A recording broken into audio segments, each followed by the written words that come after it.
Hello buddies, welcome to V R life style. ಅವರೆಕಾಯಿ ಸೀಸನ್ನಲ್ಲಿ ಒಂದು ಸಾರಿ ಆದರೂ ಟ್ರೈ ಮಾಡಬೇಕಾಗಿರೋದು ಹಿದ್ಕಿದ ಬೇಳೆ ಚಿಕನ್ ಸಾರು ಹೇಗೆ ಮಾಡೋದಂತ ನೋಡೋಣ ಬನ್ನಿ.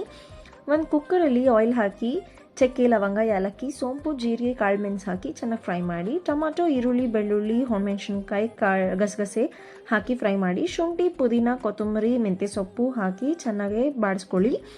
ಸ್ವಲ್ಪ ತೆಂಗಿನಕಾಯಿ, 2 ಟೇಬಲ್ ಸ್ಪೂನ್ ಧನಿಯಾ ಪೌಡರ್ ಹಾಕಿ ಚೆನ್ನಾಗಿ ಮಿಕ್ಸ್ ಮಾಡಿ ತಣ್ಣಗಾದ್ಮೇಲೆ ಮಿಕ್ಸಿ ಮಾಡಿ ಸೈಡ್ಗೆ ಇಟ್ಕೊಳ್ಳಿ. ಅದೇ ಕುಕ್ಕರ್ಗೆ ಆಯಿಲ್ ಹಾಕಿ ಕರ್ಬೇವಿನ ಸೊಪ್ಪು ಹಾಕಿ ಇದ್ಕಿದ ಬೇಳೆ 1 ಪಿಂಚ್ ಆಫ್ ಅರಿಶಿನ ಹಾಕಿ ಚೆನ್ನಾಗಿ 5 ಮಿನಿಟ್ಸ್ ಫ್ರೈ ಮಾಡಿಕೊಂಡು ಚಿಕನ್ ಹಾಕಿ ಹಸಿ ಸ್ಮೆಲ್ ಹೋಗೋವರೆಗೂ ಸಾಟ್ ಮಾಡ್ಕೊಳ್ಳಿ.